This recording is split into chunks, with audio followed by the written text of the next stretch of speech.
mga kasinag! Welcome back to my YouTube channel. Ayan. And for today's video, mga kasinag, ay magkakaroon tayo ulit ng parcel opening. And ang parcel na to, mga kasinag, ay bibigyan ko lang kayo ng konting preview. Kasi as you all know, nagkaroon ako ng unboxing dito sa ating YouTube channel. And kung hindi nyo pa napapanood yung pag-unbox ko sa iPhone 11 ko, is iwan ko yung link dyan. Pero yun nga mga kasinag, alam naman ninyo na yung mga iPhone ngayon ay wala nang kasama na headset and earphone. So for today's video, I decided to buy a headset, which is yung nauuso ngayon na headset or earphone na yung Bluetooth, and of course yung isang old-fashioned na headset, which is yung wired na earphone or headset. So, without further ado mga kasinag, mag-start tayo after ng intro.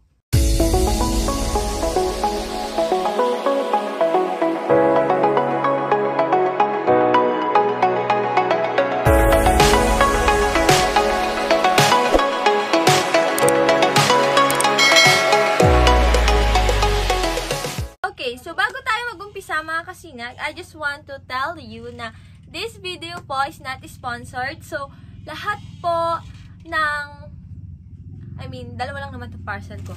Itong dalawang parcel na to, mga kasinag, ay hindi po siya sponsored. So, yung mga ginamit kong pambili dito ay pera ko po. So, yun nga, nakalimutan ko na kasi kung alin sa dalawang to, yung wired and yung Bluetooth. Pero, mag-start na lang tayo dito sa black one.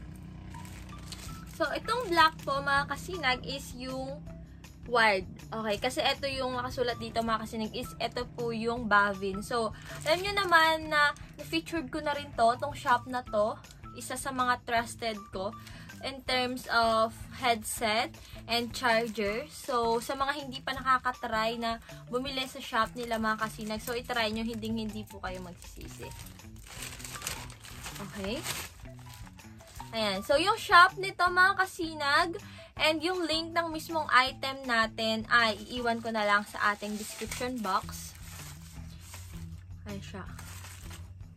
So, ang binili ko po is yung talagang gagamitin ko lang siya for my iPhone, which is yung mismong socket niya, or yung, ano ba tawag? Basta yung pinakadulo niya is yung kinoconnect sa mga iPhone na socket. So, ayun, gusto ko lang bilhan yung iPhone ko, diba? So, ayan. Open ko siya. I'm gonna show it to you. Ayan siya, mga kasinag. So, kasama sa kanya is meron siyang spare na ganito. Ayan. So, hindi ko alam yung tawag dyan.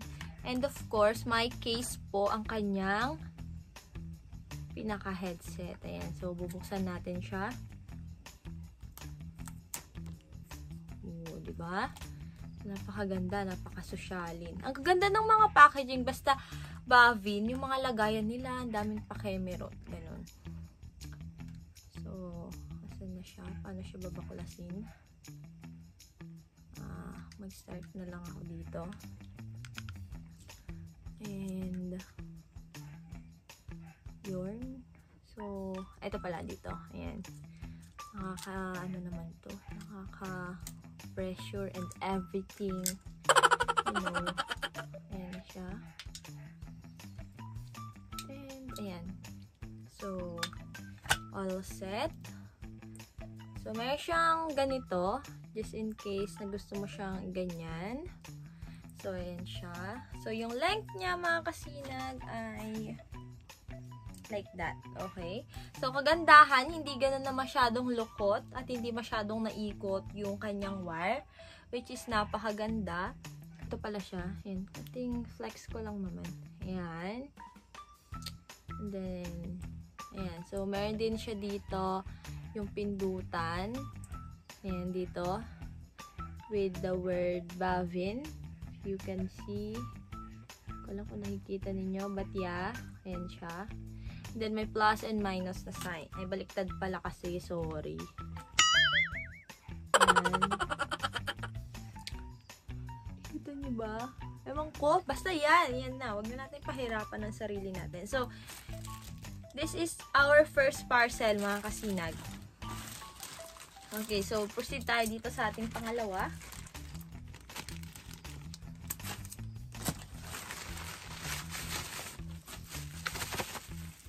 Yan, so good thing ha, kasi yung parehas nating parcel, mga kasinag, is naka-bubble wrap sila.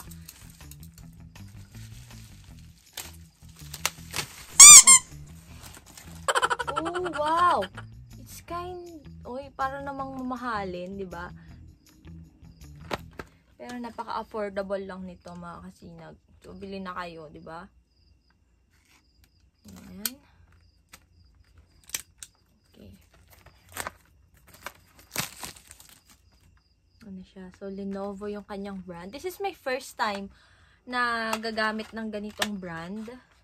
Kasi meron akong Bluetooth na earphone, Basus yung brand niya, which is napakaganda rin.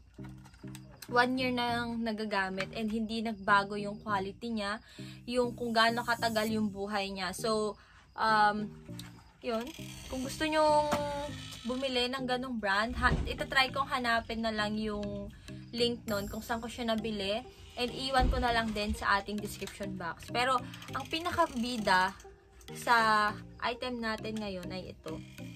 Sa parcel natin ngayon ay ito, di ba? So, ito na siya. So, meron siyang cord. Yan. Then, meron din siyang, of course, yung mismong pinaka Bluetooth na headset natin. And, lastly, yung pinaka-bahay niya. Which is so cute. Ayan lang siya, oh. So, yan po siya. Lenovo. Okay. So, try natin siyang okay. So, nailaw. Ayan. Nailaw na kaagad. Ayan. Ayan. So, may ilaw na silang dalawa kaagad. Okay. So, nung binili ko to, may sinabi sa akin yung seller na kung hindi ko daw gagawin yon ay hindi ko daw siya mapapagana na dalawa. So, I'm gonna pause this video for a while and papanoorin ko kung ano man yung sinasabi niyon and I'll share it with you. So, I'll be right back. Okay, so I'm back, mga kasinag. Upon reviewing yung sinend sa akin ng shop nila, ay chinek ko yung link ay para sa pag-restart. So, sabi nila kapag hindi mo daw ginawa yun, hindi nga po gagana na parehas tong earbuds niya. So, ang nangyari, mga kasinag, tinatry ko, pero na-lowbat siya. So, sinarge ko muna for like mga 10 to 15 minutes. And, after nun, wait lang. So, sa pag-charging niya pala, mga kasinag, ay makikita mo kulay red siya. So, hindi ko alam kung anong magiging kulay niya kapag napuno. Pero kapag tinanggal mo na yung pagkaka-charge niya, magiging kulay blue siya ulit. Okay. So, after nun nga, mga kasinag, tinry ko ulit siya na gamitin. Kasi nung bago siya malowbat, nung na-connect ko na nga siya sa phone ko, isa lang nga yung gumagana. And then, chinarge ko nga. So, after nun, mga kasinag, ay ginamit ko, dalawa naman silang gumagana. So, you don't need to do that. Or, it will depend on you if you want to do that. Just do it. Okay? Pero ako, in my case, I don't think na gagawin ko pa siya kasi gumana naman silang dalawa. Okay, so, ayan siya, mga kasinag. Napakaliit niya. Ayan, so, it's very packetable. Okay, so, nabubulsa siya, mga kasinag. And, napaka-cute niya lang. Pagdating sa sounds ng quality niya, sa sound quality niya, mga kasinag, napakaganda. Hindi ganun nabasag. And, hindi masakit sa tenga. Parang, ano ba? Yung mga tunog na, hindi naman local, pero hindi rin ganun na original yung tunog niya. Pero bandang nasa gitna lang. Pero maganda yung tunog niya. Hindi ko lang siya sobrang nagustuhan. Kasi nga, di ba, may ganito akong isa dati, yung Basus. Kaso may kamahalan kasi. So, kung pagko-compare ko ito at saka yung isa, dun ako. Mas maganda yung sound quality niya. Pero, for the price of this one, of the Bluetooth earphone, Bluetooth headset, ayan. So, kung ano man tawag dito, okay siya. Napakaganda ng quality niya. Okay, so, aside from that, eto naman tayo. So, tinry ko rin siya. So, eto, mga kasinag, kagaya na ng nabasa ko sa mga review niya, is hindi siya gagana kapag hindi mo i-Bluetooth. So, kahit wired po siya, okay, you still need to connect sa kanyang Bluetooth. So, hindi ko alam kung bakit may sistemang ganon ang iPhone. Pero yeah, and pagdating sa sounds niya, sa quality ng sounds niya, ay sobrang wala talaga akong masabi. Mga kasinag, okay, so this video nga po is not sponsored, pero napakaganda talaga ng quality ng sounds nito. Hindi siya nalalayo sa quality ng sounds ng Bezos na Bluetooth na headset ko. So, parang parehas lang sila.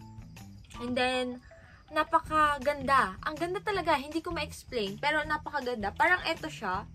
Ito rin. Which is, ito naman po ay ganito siya. So, sa Bavin din to.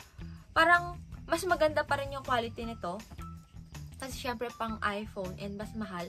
Pero, ang ganda niya talaga. So, hindi ko siya ma-explain. Pero, ang ganda niya. Okay, kung compare natin itong dalawang to, mga kasinag, mas gusto ko yung sounds nito.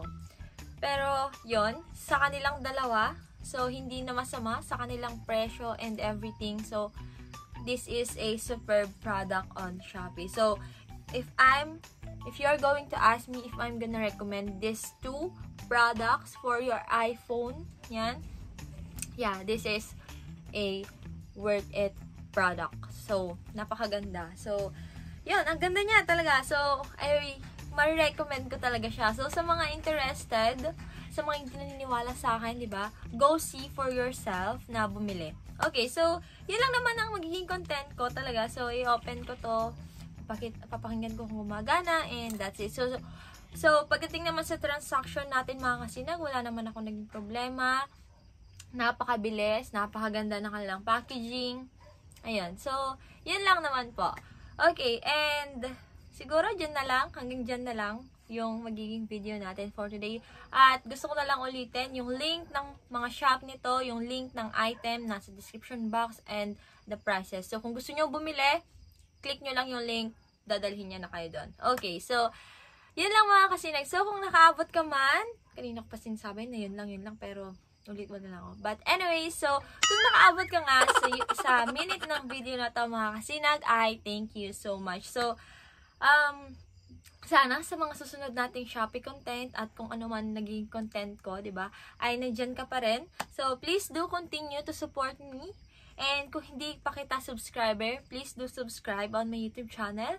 And ayun, so I am your Ate Aren, mga kasinag. Ready for the worst, hoping for the best. So, see you sa ating next upload, mga kasinag.